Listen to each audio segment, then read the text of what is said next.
This is a closure suction catheter.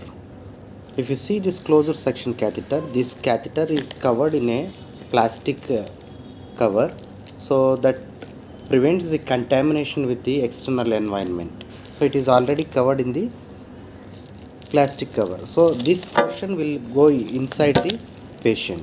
So that's why it is covered. And you have a two ends.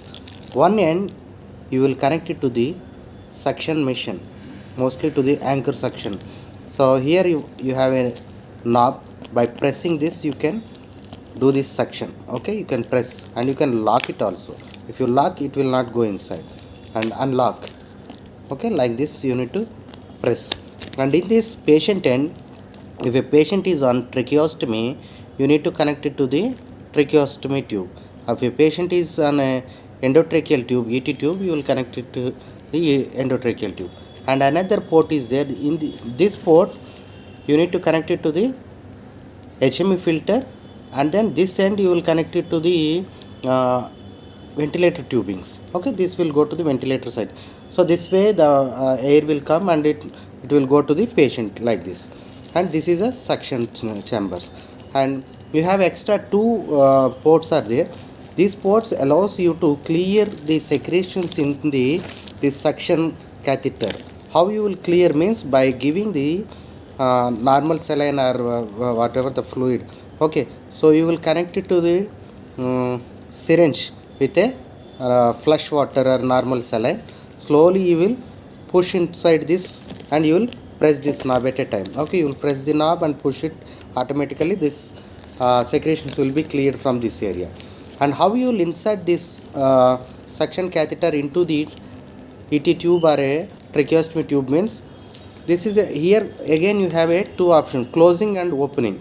Okay, suppose if you are locking this, it will not go inside. This is a lock and you need to open it. Okay, slowly insert into the endotracheal tube. Here you on this tube you will have a clear markings. First 10 centimeters is a dead space will be there. Slowly you will insert into the endotracheal tube, and you by seeing this markings how much length you need to insert inside, like this you see, check up to the end. You will insert into the endotracheal tube or tracheum.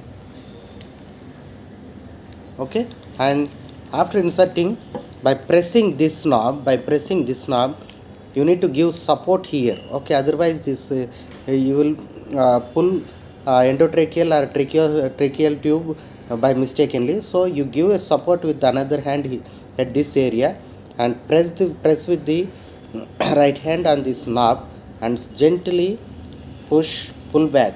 Okay, pull back like this.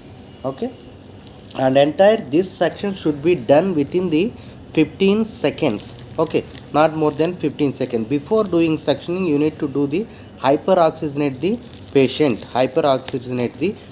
If a patient is on ventilator, so in the ventilator settings you will have a suction option. Okay, if it is a closure suction, you press it on the closure suction, or open suction means open suction. That gives 100% oxygenation. Okay, before doing suction, hyperoxygenate either with the ambu mask or with the ventilator options, and you gently insert into the ET tube or tracheal tube. Check the measurements in this tube and press this, slowly pull back. So automatically secretions will come out. After doing suctioning, some secretions will be present in this tube and here.